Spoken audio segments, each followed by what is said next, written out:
Welcome to news అడ్డా. 40 ఏళ్లకు సొంతూరుకు Maoist నేత ఆజాద్ ఘనంగా స్వాగతం పలికిన గ్రామస్తులు.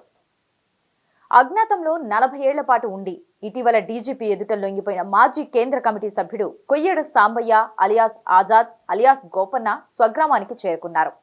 ములుగు జిల్లా గోవిందరావుపేట మండలం ముద్దులగూడెంకు వచ్చిన సాంబయ్యకు గ్రామస్తులు ఘన స్వాగతం పలికారు.